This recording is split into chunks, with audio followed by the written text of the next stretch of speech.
Here's Neil. He's back.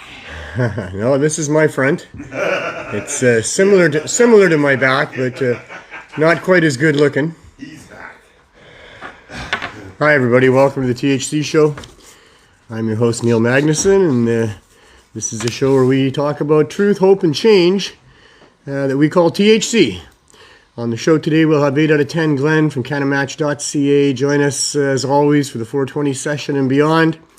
And we'll, of course, be visiting the Healing Wave CSPRV and talking a little bit about some of the out-of-town stuff, because this is a very special day, actually. It's a very special show. Since we started doing the show, well, 4.5 years ago now, it's been pretty much all dedicated to the CSP. And the CSP had started a few years before that. In fact, the reason this is a special show today is because this marks 7 years since I started the CSP back in February of 2017.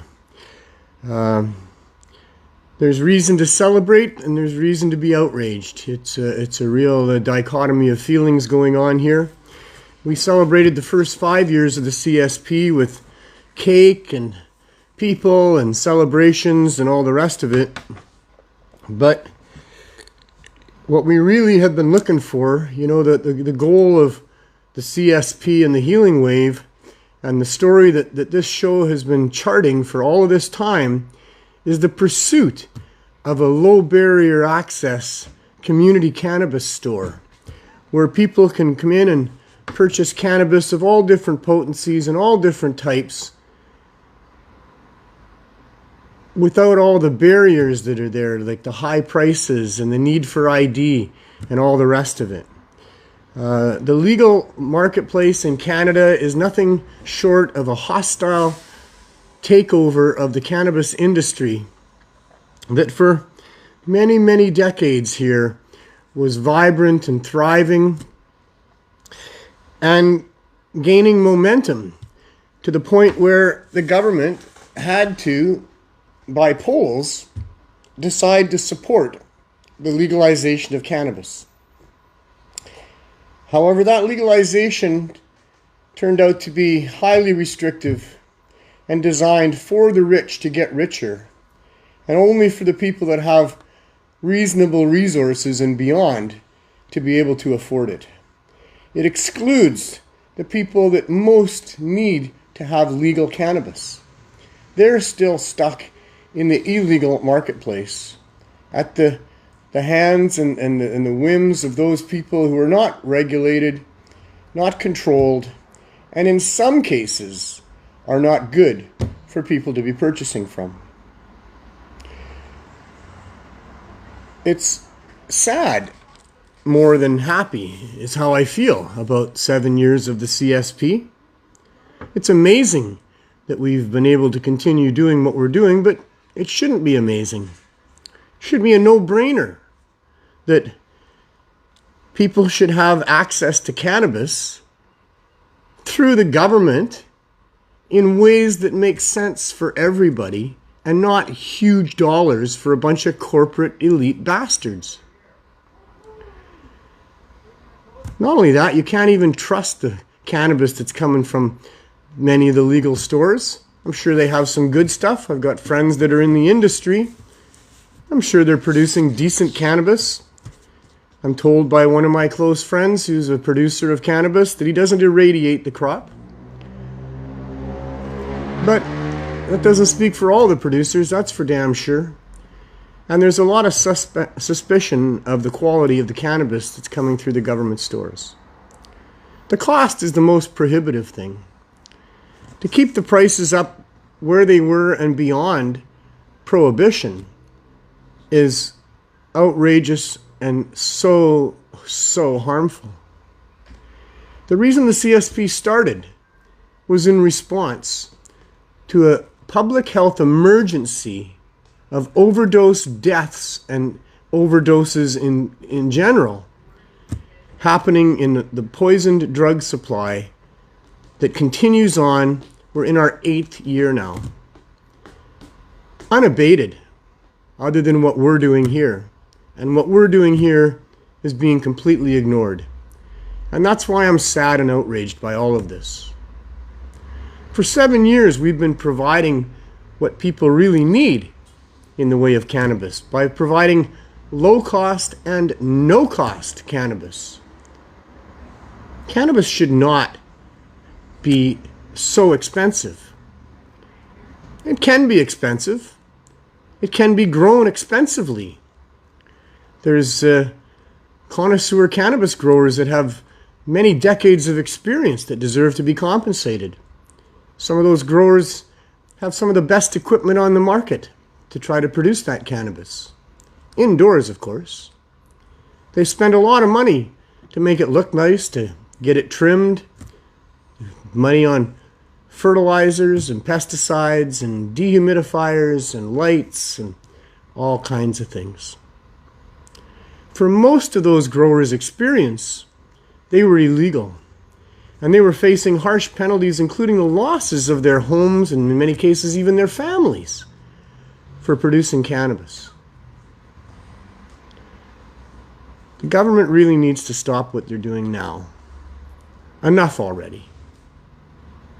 Over 2,500 deaths due to the overdose crisis in British Columbia just last year. The coroner, health minister, minister of mental health and addiction get up and flap their gums and give lip service to all that they're doing to try to help the situation. Strange it's not helping. Strange it continues to escalate. And people continue to die in increasing numbers. But not around here, they don't. Not on the downtown east side of Vancouver. Strange and funny how they comment about that in some of their press releases, about where you would think that the majority of the deaths would be isn't really where they are. But they don't acknowledge the reason for that. The main reason for that is because we've been on the ground on the front lines with the CSP, and for the last 3.5 years, the Healing Wave, providing what is the reasonable access that the courts have been demanding of the government through all of these different court challenges, which the government basically ignores, tweaks things a little bit, comes up with something that they say is new, but it's not new. The Cannabis Act is nothing new. Same basic regulations that were there during the MMAR and all those other incarnations of the government's program to allow people to have access. And none of it has been reasonable. We have quite a population here on the downtown east side, numbering in the hundreds, that come and access through us on a regular basis. Hundreds of those people have written letters for us. Many of them are going to be in court for us coming up. And I guess that's the most sad and outrageous part, is that we're going to have to go to court for this. I believe strongly we will win in court, because we have all of the evidence to support what we're doing, and the government really has nothing at all. But they're spending upwards of $1 million to try to punish us and prevent us from continuing to save lives. I couldn't be more outraged and disheartened by all of that. I love what we do here. I love how the people respond to what we do. So many thankful people, grateful, on a daily basis, letting us know that they really appreciate what we're doing here. While the government continues to spend money and build their case so that they can try to prevent what we're doing through the courts. It's disgusting.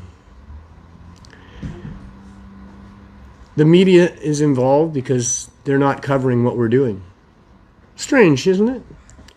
Such a huge story. A public health emergency. A group of citizens putting together an initiative to save lives and being successful at it for 7 years. Yet still, we are basically ignored by the mainstream media. And I've been ignored by all of these people that I've been writing letters to.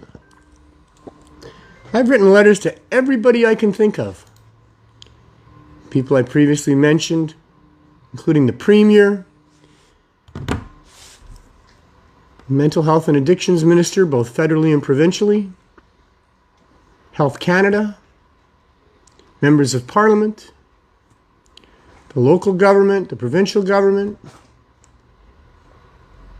They don't write me back.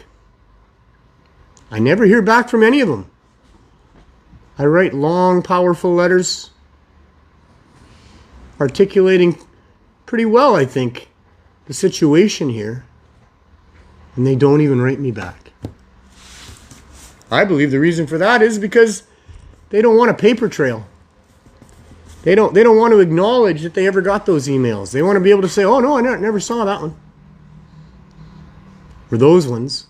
Because I've written more than one email to all of these people. It's very disheartening. We're stuck operating out of an RV. We just went through the winter. Mind you, in Vancouver it was only a 3-day winter. But it was cold. Minus 14 degrees that one day. We're okay in the RV because, we have heaters and it's cozy in there a little bit. But for all those poor people that have to line up outside the window of the RV to get what they need, why can't they have a storefront? Like the people that buy alcohol, or the people that buy other drugs in drugstores, or just about anything else that people want. They get to have the dignity, the safety, and the comfort of walking into a store during the harsh winters, the rainy spring and fall, the hot summers. Not for people that are addicted to opiates, not for people that are poor and struggling. Those people are treated like third-class citizens. And we see it every day. So, we soldier on. We keep providing our services 7 days a week, 8 hours a day. Cheap cannabis and free cannabis. The CSP has 270 members that get 420 milligrams every 4 days for free.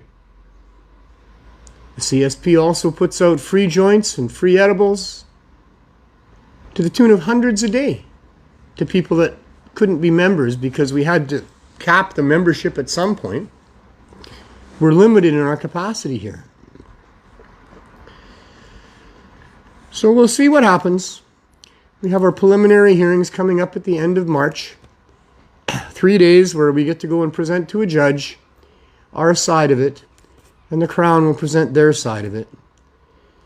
We'll see what the judge says. Hopefully he agrees that we can go forward and have the real hearing in July, and we can maybe really get a ruling that will help for once, that will compel the government to allow for low barrier access to the marketplace for producers. That they'll take away all those restrictions and fees and taxes that boost the price at every turn to keep it up beyond what poor people can afford, beyond what sick people can afford who need to use it daily and they need quality cannabis. We'll see what the courts have to say. I'm hopeful. After all, it's the middle name of the show. Truth, hope, and change. I'm hopeful that if we tell the truth, we can get the change that we're looking for. Time will tell. It's tiring. It's stressful. We don't know, what's next. Every day we're antsy about what might or might not happen. It's no way to live, nor should we have to. In reality, what should be happening is a government by the people should be for the people, and they should be encouraging and supplementing the use of cannabis in our society. And they should be apologizing for 100 years of making it difficult for people to get cannabis and subjecting them to all the harms of the illegal marketplace. Well, it's 4:19. So much more I could say, but I probably said enough.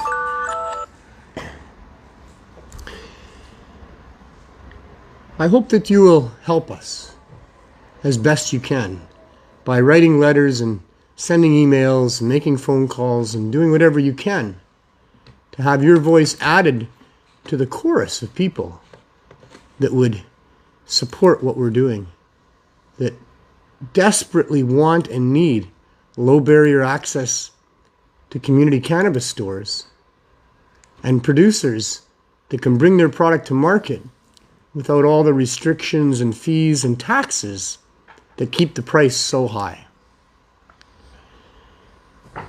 This is the biggest fight that there is in the cannabis community. This is the fight that's always been there. Not much has changed. What changed is that there was a new gang in town. The big boys, the billionaires, the cartels, the cartel, the Trudeau cartel. It makes it still nearly impossible for a large percentage of the population to access cannabis reasonably. I think that brings us to 4:20, so come on in, Glenn. No, there, Sir Magnuson. Good to see you again, sir. If you're here, it must be 4:20. It must be 4:20. I even brought my own ashtray. Nice. You don't like mine? Mine's over there somewhere. Well, no, we didn't have one, so Right. I forgot. Actually, that is mine, too. Is it? Yeah, it is. Yeah. Yeah, it's got the Neil mark on it. You yeah. just commandeered it for a little bit. I did. I scooped it on you. So now they say 69% of the cannabis consumers in Canada are accessing through the legal system. Yeah. Even though 62. 6.2. 6.2. 2%. They're less. down. The legal Yeah. store, thank you. The legal stores are down in sales 6.2%. And I got to tell you, the 31% that they say aren't accessing through the legal cannabis stores, they're the ones that can't afford it and need it the most. And when they're diehards and we know what's better. And all of us who Yeah. are OGs and understand that not only can you not trust the government cannabis, you're better off trusting your friends, as we always have, but that they don't want to support a government system that doesn't allow for access for the people that need it the most. That's what we would fight for. Yeah. Everybody's saying happy 420. Happy 420, everybody. Happy 420. Oh, you know what? I didn't move the camera. They can't even see me. Oh, good. Move the You know, camera. it's been a couple of weeks since we've done this, so. There we go. All right. All right, now we can see me. Oh, that was bad. Oh, there we go. Yeah. You're not even there. There we go. 27 pesticides on speed and on weed. Yeah, I know, eh? There's a lot more than 27, we think. There's some things to talk about today. Yep. But I think what I need to address right off the top is what's been going on with me Okay. and why it is that I've had to cancel a few shows. And as much as I'm into telling the truth, and as much as I did hurt myself shoveling snow, that's not really what's going on. I'm not willing to tell you what's going on at this point. I was hoping, other than that I've got some health issues. I was hoping that I could resolve those health issues before I made it public, and we could have a celebration basically of having solved those health issues. But I'm not there yet, and where I'm at is that I'm struggling to be able to maintain a show for a couple hours and or even do a show many times. And like I say, I don't really want to disclose what's going on, and what I really don't want is a whole bunch of people contacting me and telling me they're sorry for me and offering me all kinds of advice. I have a super good support team around me. You do. And if you have some really good advice, you could drop me a little line somewhere. But I can't have my phone going off all the time with messages and phone calls. Especially because you've been resting a lot too. I need my body needs to rest a lot. Yeah. And we'll give it our best shot, and we'll see where that goes. And I will be telling the truth about what's going on and updating people as we move forward. But today will also be a shorter show.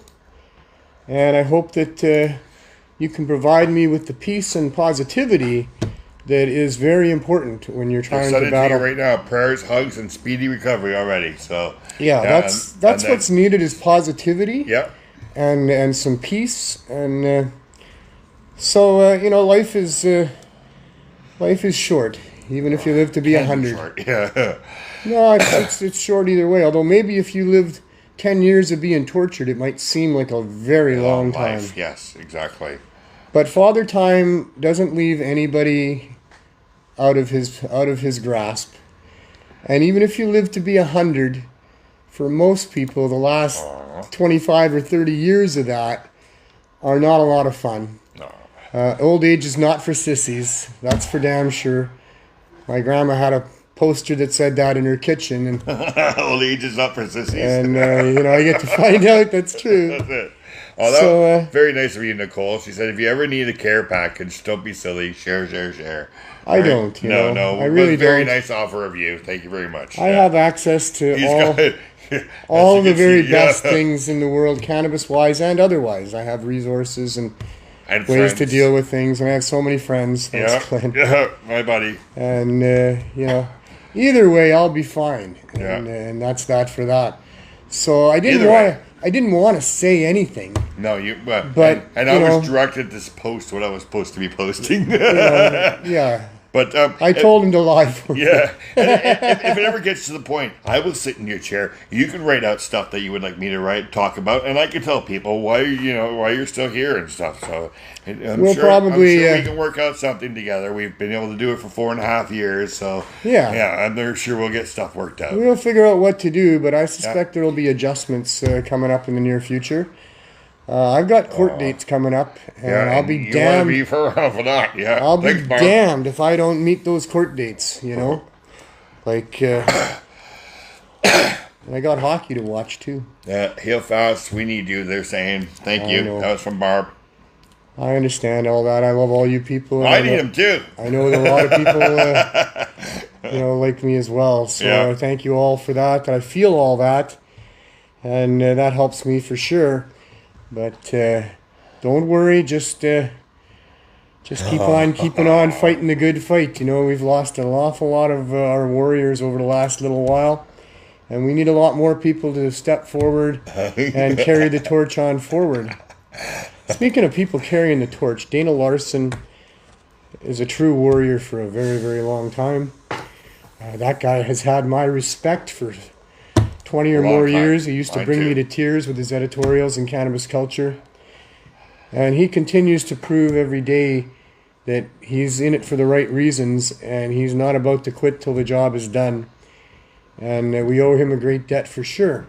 So he's got a hearing coming up on March 5th. Before yours? Before ours, which is in the end of March. And that'll be about his Coca Cafe and his mushroom dispensary. And I'm sure he's accepting letters of support, especially if you've accessed those products, not necessarily from him, but in general, and found success with them in your life. That those kind of stories, I think, are valuable to him. And it's always good to share those stories to help make the world a better place anyway. So you can get involved, send him a letter, an email, or something that shows how we need to have access to the psychedelics, to the mushrooms, and even the coca, not in the form of cocaine necessarily, but no drugs should be demonized and made illegal. Those that are more dangerous and addictive just need to be regulated properly. And regulation means that you do your best to protect people in the ways that they can be protected. And once you get to a certain point where the black market takes over and there's no regulation, no warnings, no safety, anything, that's what the government needs to avoid. And that is what the government definitely creates by having outright prohibition of these things. So please support Dana.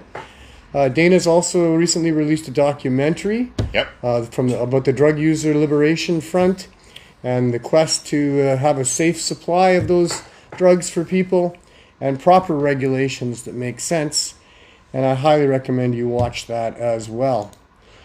Oh, Nicole says she's just trying microdosing. It really works for a lot of people, Nicole. Oh, Nicole, you got to know that Hi, Rosie.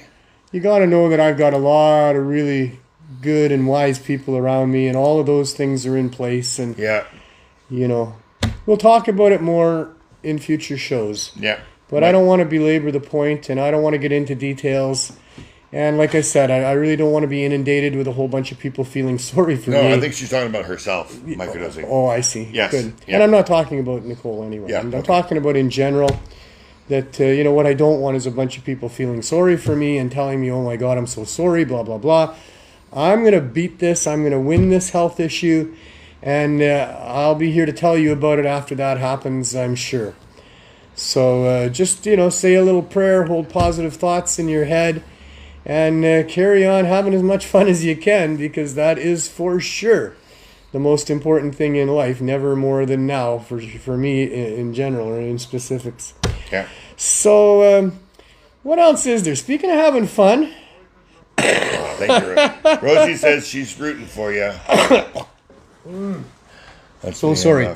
Everybody is, I'm sure. Well, not everybody. I probably have some enemies out there, but maybe the federal government's hoping that I'm not able to be in court. Maybe. But I'm pretty determined that I will be there, and I will gather my stuff together to be able to speak properly to these things. So again, I really don't want to belabor the point. I've already said way more than I thought I was going to say or that I want to say. But I thought it was important that I do tell a little bit of the truth at this point anyway. Running out of excuses, and things are becoming a little more evident. So there you go. The Canucks. Oh, and Rosie said I got a nice haircut. Which one? I don't know. I didn't notice. I got a bunch of them. Oh, this one here you go. All right. Okay. Laughter is always the best medicine. So. Yeah, the Canucks. Yeah, something Nicole says, oh, it looks like he's got to go. He must be Canadian. He's got to go to hockey or something. Well,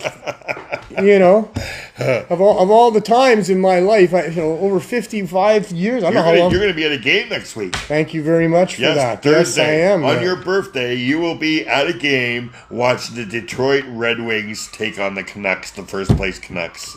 Yes. That's what's going to happen. All right. And right now, the Canucks are still in first place. Canucks are still in first place overall in the league. Yep. They're tied with Boston, but they have one more win, which would be the deciding factor to start with. They play at 4 o'clock today. The Bruins play at 7 o'clock today. So we'll see what happens after today. Yeah, we'll see. But we're playing Carolina today, right? We are, yeah. We're on a rough road trip, and then when we go to the game, that's their first game back. Oh, okay. So they're on the road until we go on next Thursday. So it'll be fun for sure. Yeah, always fun. The All-Star weekend was fun. Yeah. Mostly it's boring and cheesy and lame, but it was fun.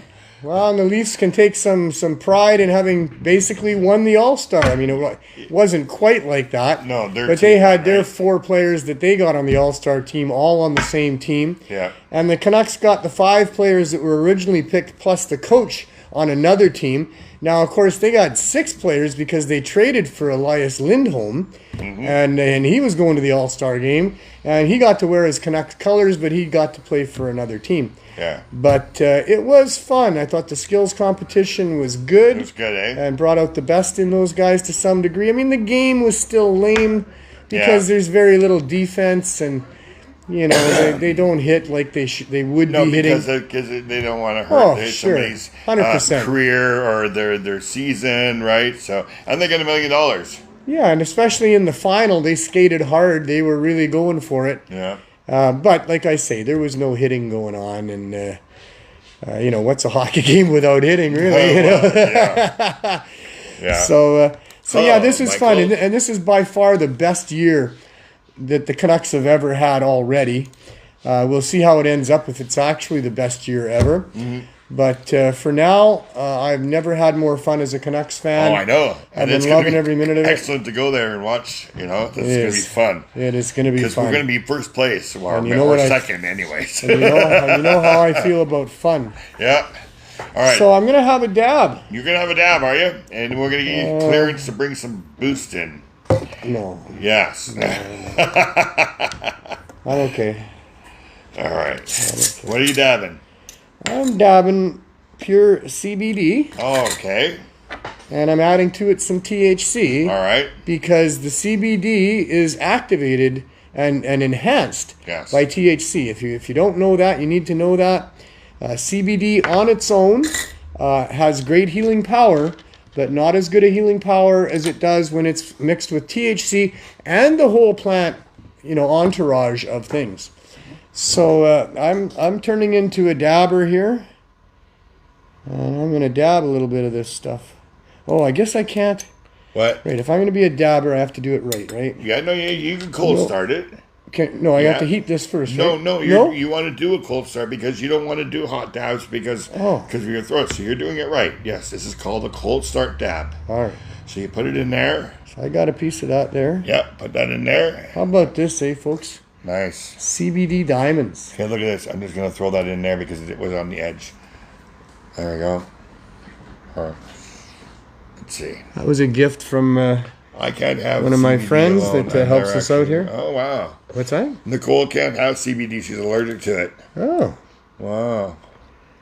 I see. All right, so now I'm going to take some of this out. I'll take a little bit of this. I don't know what this is. Or even just a piece of shatter or something will go in there. Mm-hmm. We've got. I'll make it work. Do you have your carb cap? Yeah, upstairs. It's upstairs. Not a good spot for your carb cap when you want to do a dab. Okay, maybe we can use this. I will use this. Yeah. You might use that. No, I wouldn't. Well, I'm just carb capping it, right? I wouldn't. Okay, torch. All right. Is that the button? Is this the button? How do you do I can do that part for you. You just get ready to dab it. Okay? All right. So, okay. Hold on a minute. Not yet. Not too Yeah, this little dabber you don't want to put too close to your face. When do I know? Well, it'll start to vaporize. Yeah, okay. Try it now. Here.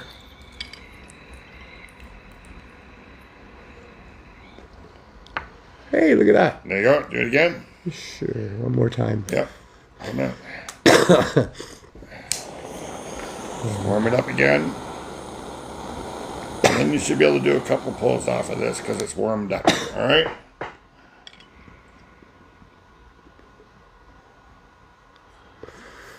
There you go.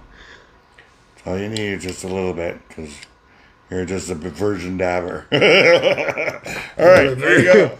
A virgin dabber. There you go, the virgin dabber. Sorry. Yeah, it's a strange allergy, isn't it? Yeah. Nose dabs are always good. I love my nose dabs. You see me do it, Michael. It's not my pipe. I can't do a nose dab with it. But yeah, that's a strange allergy, isn't it? There are people that are allergic to cannabis for She sure. can have the THC part, just not the CBD. Not the CBD. Yeah, I think that's what she says. I can't have CBD alone. I'm actually allergic to whatever they make CBD with. The only form it's the only form that she can take it in. I love those nose dabs. Me too. And then when you blow the smoke out of your mouth, it really shows you that you did the nose dab. So, yeah. Yeah.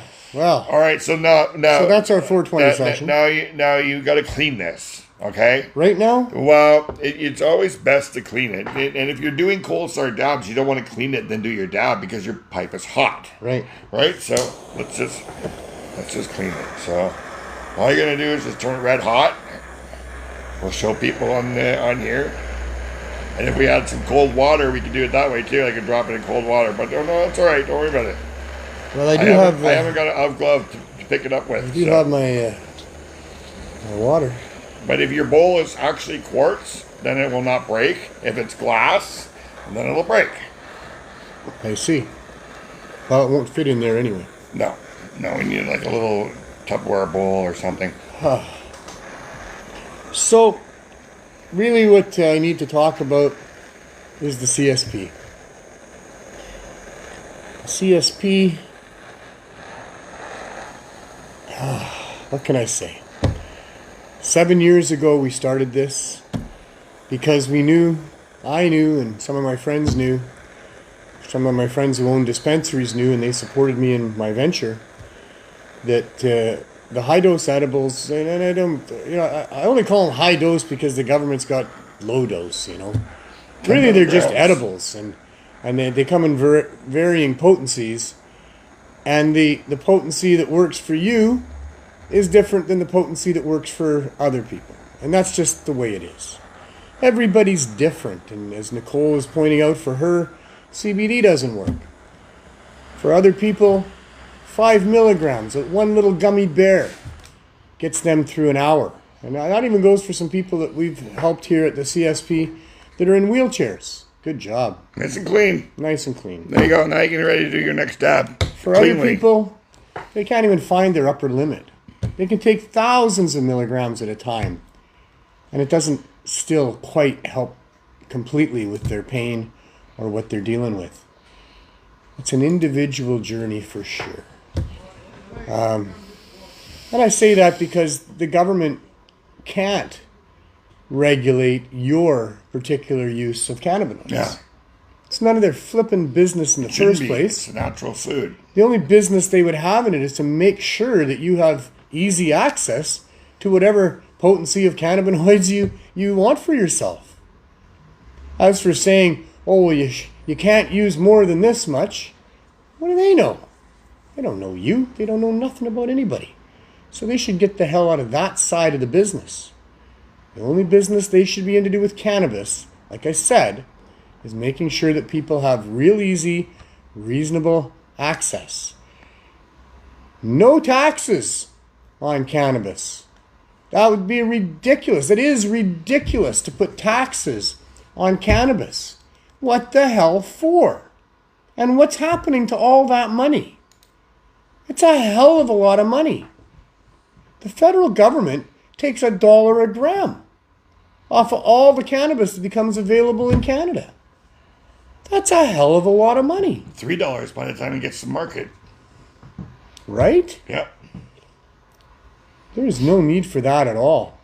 Taxes on a commodity that people use are there if there are problems, cost-associated problems with using whatever that commodity is.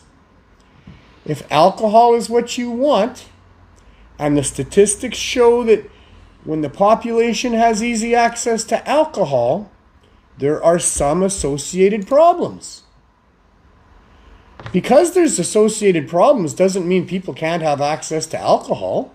Whose right is that to tell anybody? Yeah. Well, they tried. That's what prohibition. They tried that too, right? And that didn't work. That worked out really good, didn't it? Worked out pretty good for Al Capone. They got away with it with cannabis longer than they did alcohol, right? A long time. Right? Because we've been 100 years, right? And prohibition, I think, lasted, just maybe a couple of years? No, 13 years. 13 years? Yeah. For cannabis, it's been 100 years. 100 years. And what happened after the government tried to prevent anybody from getting any access to cannabis? It went underground.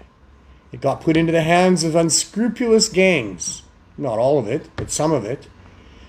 Tons of unforeseen consequences to their prohibition. Young people, vulnerable people, women being subject to people providing them with cannabis for sexual favors, or trying to bump them up to harder stuff, or giving them things that aren't. It goes on and on and on. The unintended consequences of prohibition is a long, long list. And there's no need for any of that. It never should have happened. If we really had public servants here in North America, public servants tasked with doing due diligence on the decisions that they make, if they were really working on behalf of the public, and mostly, as they should, on behalf of the vulnerable public, then cannabis would have been encouraged and supplemented and made easily available to those people especially, but to everybody. There's no need to tax cannabis. Cannabis in our society saves our society money. It offsets the use of that sometimes dangerous alcohol. It offsets the use of those almost all the time dangerous opioids. It offsets the use of the commercial tobacco that is the result of most of the hospitalizations here in Canada.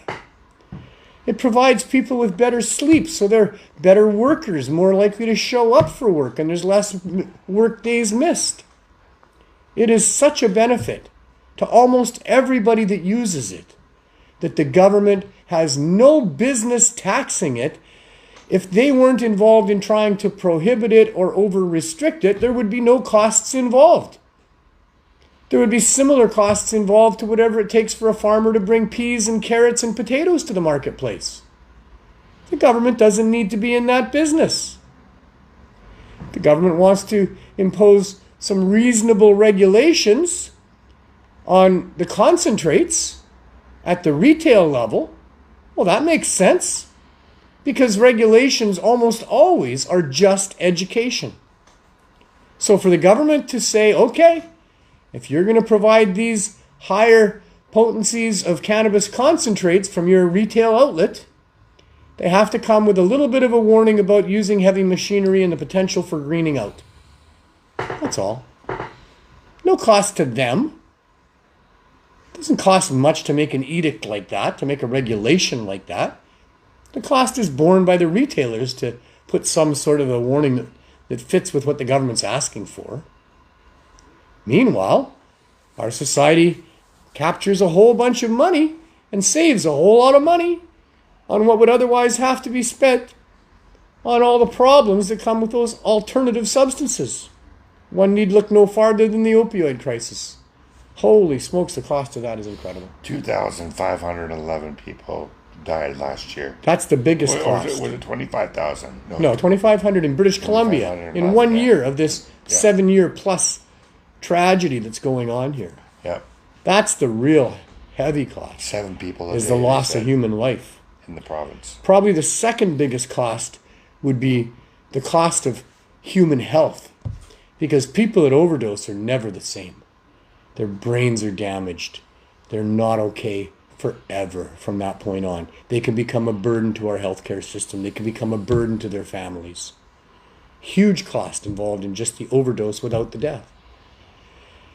But the financial costs. You know those naloxone kits that they hand out so freely? Yeah. Well, you taxpayers are all paying for those. Yeah.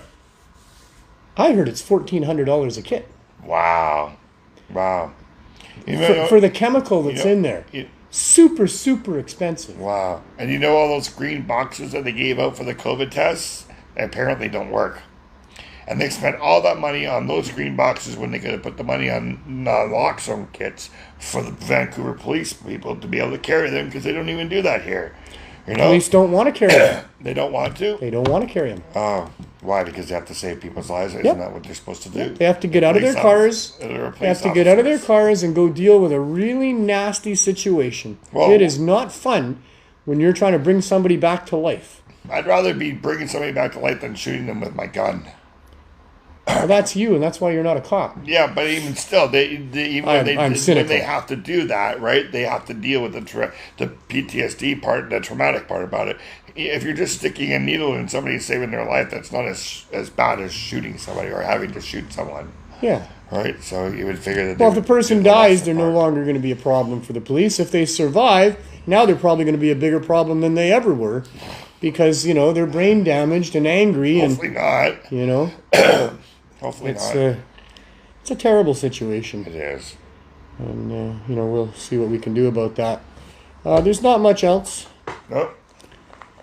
There's not much else. So we're going to go outside for just a couple minutes. All right. I'm going to go do my producer part. I want to wish Chris Backer. Oh, yes. A happy birthday. Despite his arguing with me about it, Chris is an amazing and awesome human being. I've known Chris for a long time. I'll second that. And when I met him in Halifax there, he'd been going through years of fighting with Health Canada about burns that he had on him because he went back in to save his animals when his house was on fire. That's a pretty amazing human being right there. Yeah. What he has done in the last 5 years with the CSP in Halifax is nothing short of heroic. And he's out there in the snowstorms and everything. Well, that's what I mean. Yeah, yeah. Atlantic Canada gets a lot worse weather. They're getting it right now. They get more than 3 days in winter. Did you know that? Major snow happening right now. Major snow. Yeah. So. But there he was again, as always, out there on the Monday, setting up for people who were waiting, hiding in the doorways from the cold, hoping that he would show up there. Yeah. And it's his birthday today, and if you go on Chris Backer's page, or is it the CSP East Coast or East Coast CSP? There's a fundraiser for the CSP for his birthday, so that if you would like to do something nice for the CSP or for Chris, that's all he's asking for is some donations to his CSP on the East Coast. So please do that. Yeah, please do that. It's not just $5, right? $5 goes a long way. You know that with these charities, and if you give them cash, they can do more with cash than they can do sometimes with donations. So. Yes. And not just for Chris's birthday. No. They need support all year round. They need some dedicated donors.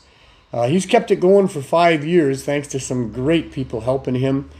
But, always more is needed. Always more could be done. Wouldn't it be nice to get government funding to be able to do this stuff? Oh, yes. Right across Canada. So I'm going to give this a go.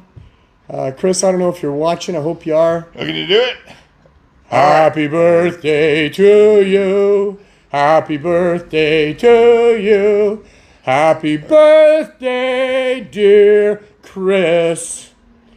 Happy birthday to you. There we go. All right. Yeah. A great and human many being. More. And many more. And many more. And many more. All right. So we're going to go out here and you can talk for a few minutes and we'll go outside. All right. What do I have to talk about? I don't know. Just that, it's been quite the journey over 7 years of the CSP. I can think of the snow that we were doing in ourselves. I can think about the extreme heat. I can think about all those poor people with their mobility or issues lining up for hours at a time waiting for us. I can think about all the volunteers and all the donators that have helped to make it happen for all of this time. It's been truly incredible. It doesn't work without the donators. The volunteers make it happen too. Thank you to everybody that has helped us, that helps us, and that will help us in the future. It's been an incredible story, one that I'm sure will eventually be covered by media or historians, one of the two. And I think we have more luck with the historians. Yeah, we'll probably have more luck with the historians than the media, but we'll see. We'll see if the media is going to cover the cases in court and how that all works out.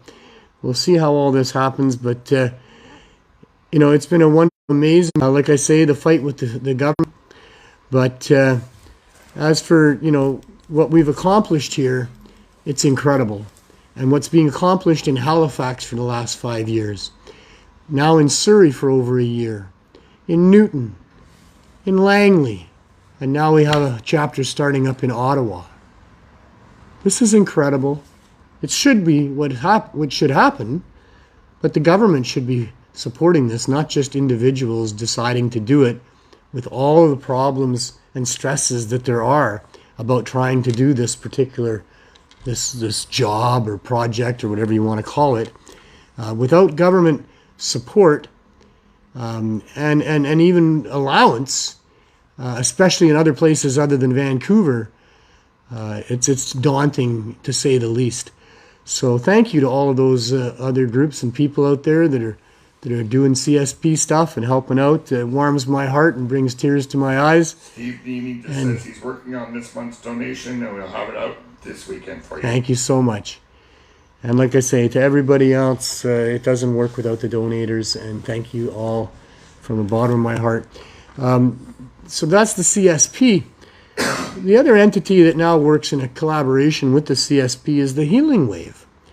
And the Healing Wave was a concept that I came up with to have a for-profit dispensary work in a collaboration with the CSP to provide the supports that are needed for that.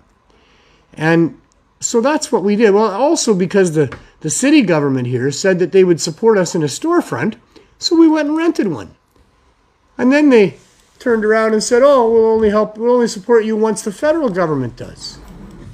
And the federal government hasn't supported us in over 3.5 years since we put our application in. In fact, like I said, they're willing to spend upwards of $1 million to try to punish us and prevent us from doing what we're doing.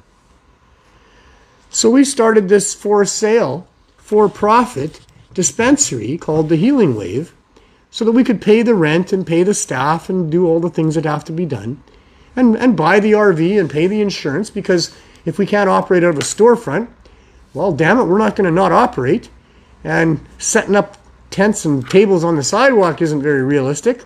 So we operate out of an RV. We've been operating out of an RV for 3 years and, let's see, November, December, January, February, 3 years and 3 months. So what happened with that is that what we learned that we didn't realize prior to doing that was that people out there that are addicted to these opioids and don't want to be identified need a low barrier, discreet access store that they can go to and get what they need. And so that's why we learned that the sale of cannabis at low barrier is also extremely crucial in dealing with this overdose crisis. So that is our fight. That's mostly our fight with Health Canada. Although even with our CSP, we're violating Cannabis Act regulations in what we're doing here by quite a bit. But the sale of cannabis is what they're worried about because it threatens the cartel, of course. Trudeau's not going to get as much of a cut if they allow for low barrier costs. No, if they allow you to do it, they have to allow everybody to do it. And not everybody would be buying 5 grams for $5. Many of the rich people that are buying from the cannabis stores right now would still be buying from Trudeau's cannabis stores at high prices because there's bragging rights involved and there's some satisfaction personally involved in having cannabis that cost a lot of money. Of course, the rest of us normal people have some satisfaction in getting really good cannabis at really good prices, but that's not the same mindset as the rich people for sure. So there'll always be plenty of market share for those people that want to pay high prices. But for those people that can't and don't want to pay them, there is no logical reason at all that a farmer can't grow some cannabis and bring it to the marketplace, have the retailers decide whether it's good or not to put out there, and put it out there. We'll see what happens. Let's go outside.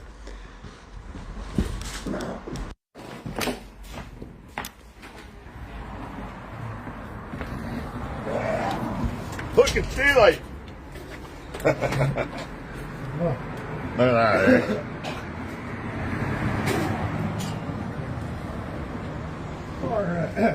Our sort of weekly weather report in Vancouver is well, now it's light out at this time of day.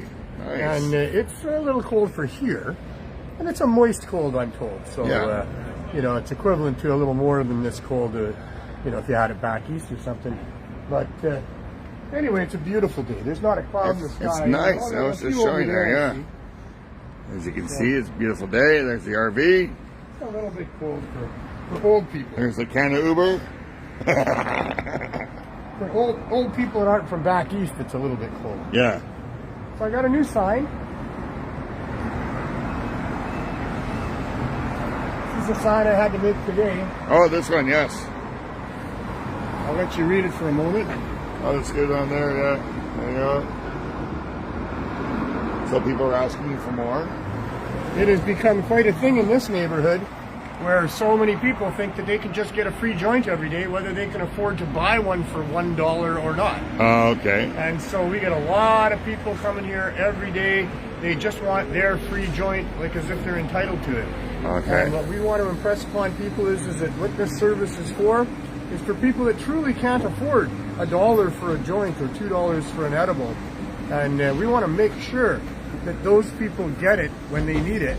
And with so many people taking, a free joint when they could afford it, it really taxes our ability to be able to continue putting out as much as we need to for the neighborhood. So we'll try the sign and see if that makes a difference.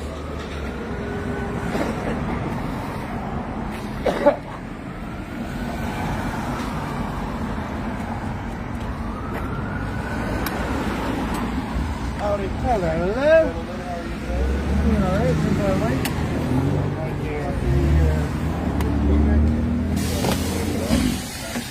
That works. Hey, it's not too bad in here. Not too bad, just a little bad. Yeah. So, how's it going in here, boys? Fabiola. Raviola? That's how it's going. Fabiola. Oh, Fabiola. Yeah, excellent. Never better. And Adam and Dexter today. Yes, Hey. green thing. It's been just another day of helping people, another day of feeling like you're living a really special life when you're out here addressing a public health emergency, and when the government doesn't support you. It really gives you a sense of doing the right thing, because before somebody sits in these chairs and helps people out there, like Dexter here, just a fellow from the mainstream that I met a couple years ago now.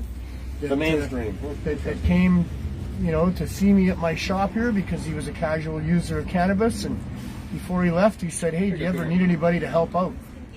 And I said, "Well, your timing is really good right now, actually." And so he came on board, and he's been an amazing staff member. But, you know, for him it wasn't easy to decide what to do, whether to work here or not. We've had other people that came here that worked a few times at the window, and just a couple, and then said, "Yeah, I'm afraid I might lose my daughter if I work here. Like, I can't handle getting arrested." So it's a challenge, and you have to think about it.